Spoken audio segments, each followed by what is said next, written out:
राधे राधे दोस्तों, आप सभी का आपके अपने चैनल धर्म शक्ति में स्वागत है। आज मैं आप सबके लिए लेकर आई हूँ भगवान शिव महिमा की कथा। शिव यानी महाकाल, भोलेनाथ, शंभु, नीलकंठ और ना जाने ऐसे कितने नामों से पुकारे जाने वाले शिव की महिमा के बहुत से किस्से हमारी धार्मिक किताबों में मिलते हैं। भगवान शिव आदि हैं और अंत भी, अर्थात शिव सृष्टि के कण-कण में विद्यमान है। शिव महिमा से कोई भी व्यक्ति अछूता नहीं है और इसी चमत्कार को चित्रित करने के लिए यह कहानी आप सबके लिए लेकर आई हूँ, जो आपको धार्मिक ज्ञान के सागर में स्नान करने को विवश कर देगी।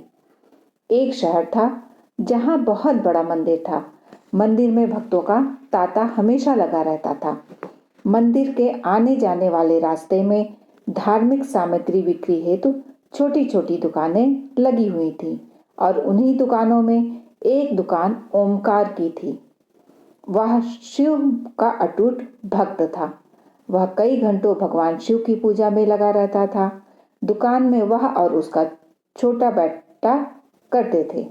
उसका बेटा कार्तिक, जो कि केवल 8 वर्ष का था, हालांकि कार्तिक दुकान के काम के साथ साथ अपनी पढ़ाई में भी बराबर ध्यान देता था, जिस वजह से वह अपनी सभी कक्षाओं में अच्छे अंकों से उत्तीर्ण होता आया था।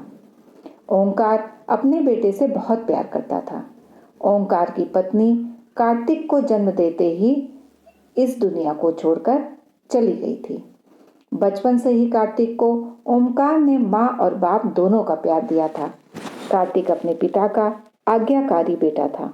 वह घर के काम के साथ साथ दुकान का भी काम संभाल लेता था।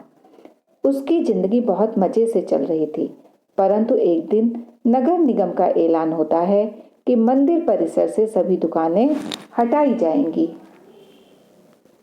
इसका सीधा अर्थ था कि जिसकी स्वयं की जमीन होगी वही यहाँ दुकान कर सकता था। ओमकार अपने घर में पूजा कर रहा था। जैसे ही उसे इस बात का पता चलता है, उसके पैरों तले जमीन खिसक जाती है, क्योंकि मंदिर परिसर की वह दुकान उसकी रोजी रोटी थी और उस दुकान के अलावा उसके पास आमदनी का कोई और जरिया नहीं था। वह तुरंत भगवान शिव के सामने बेसुध होकर लेट जाता है। ओमकार की आंखों में आंसू आ जाते हैं और वह भगवान शिव से कहता है, क्यों दे रहे हो मुझे इतनी तकलीफ? हे प्रभु, क्या मैंने कोई पाप किए थे? कुछ देर बाद ओमकार भगवान शिव के सामने हाथ जोड़कर खड़ा होता है और अपनी दुकान की तरफ भागता है।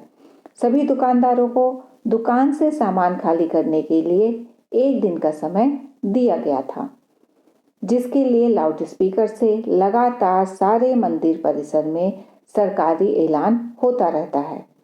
सरकार के इस फैसले का सभी विरोध कर रहे होते हैं, परंतु मंदिर में भक्तों की संख्या बढ़ने की वजह से रोड का चौड़ीकरण करना भी अनिवार्य था।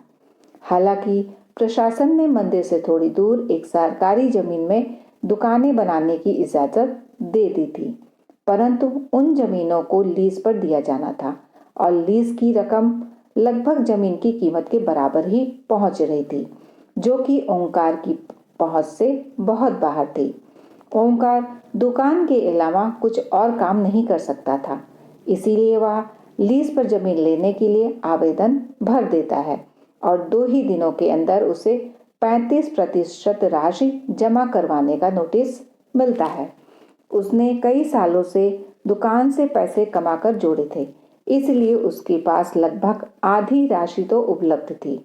इसीलिए वह 2 दिन के अंदर 35% रकम जमा करवा देता है और बाकी का बचा हुआ 15 दिनों के अंदर जमा करवाने का समय दिया जाता है। ओमकार अपने बेटे से कहता है कि बेटा, हमें ये जमीन कुछ भी करके लेना है। मेरे पास आधे ही पैसे हो पा रहे हैं, बाकी पैसों के लिए हम बैंक से लोन ले लेते हैं। कार्तिक उम्र में छोटा जरूर था, परंतु वह बहुत समझदार था। वह अपने पिता की बात से सहमत हो गया। ओंकार अपने बेटे को लेकर बैंक पहुंच जाता है और प्रबंधक के पास जाकर लोन के लिए आवेदन देता है।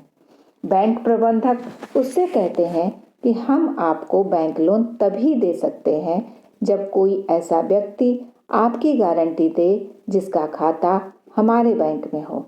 ओमकार इस बैंक से संबंधित किसी व्यक्ति को नहीं जानता था। वह यहाँ पहली बार आया था। ओमकार हताश हो जाता है और वह बैंक के बाहर सर पर हाथ रखकर बैठ जाता है। तभी उसके पास एक व्यक्ति तिलक लगाए हुए पहुंचता है। वह कार्तिक को एक चॉकलेट देता है और ओमकार से पूछता है कि क्या बात है, आप परेशान लग रहे हैं। ओमकार अपनी समस्या उसके सामने रख देता है। तभी वह व्यक्ति कहता है, बस इतनी सी बात है, चलिए मैं आपकी गारंटी देता हूँ, मेरा भी खाता इसी बैंक में है। यह बात सुनते ही ओमकार के चेहरे में चमक आ जाती है। वह जल्दी से अपने कागज लेकर बैंक के अंदर दोबारा चल देता है।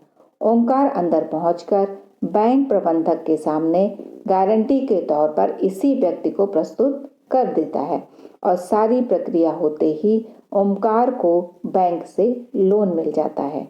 लोन मिलते ही वह भोले बाबा को प्रणाम करता है और जमीन का पंजीकरण करवाने के लिए राशि नगर निगम में जमा कराने पहुंच जाता है। राशि जमा होते ही ओमकार को जमीन दे दी जाती है। 2 दिनों के अंदर ओमकार लकड़ी की दुकान बनवा लेता है। दुकान के अंदर सबसे पहले भगवान शिव की मूर्ति स्थापित करता है। उसके बाद अपने धंधे की शुरुआत करता है। उसे लोन चुकाने का टेंशन खाए जा रहा था। ओमकार की दुकान सबसे आखिरी में थी, इसीलिए उसकी दुकान में कम ग्राहक पहुंचा करते थे। वह इतना भी पैसा नहीं कमा पा रहा था कि उसके प्रतिदिन के खर्चे पूरे हो सके। ओमकार परेशान रहने लगा। एक दिन उसकी दुकान में वही व्यक्ति फिर से आता है जिन्होंने बैंक में उसे लोन की गारंटी दी थी। उन्हें देखते ही ओमकार अपनी दुकान में बैठने के लिए कहता है और जल्दी से उनके सामने चाय नाश्ते का इंतजाम करता है। और जैसे ही वह व्यक्ति ओमकार से उसकी दुकान के हालचाल पूछता है तो वह अपना दुखड़ा रोने लगता है। वह व्यक्ति भगवान शिव की मूर्ति को नीचे रखे देख ओमकार से कहते हैं कि तुमने भगवान शिव को ऐसे क्यों स्थापित किया है? उनके लिए छोटा सा मंदिर बना लो, तुम्हारा कल्याण हो जाएगा।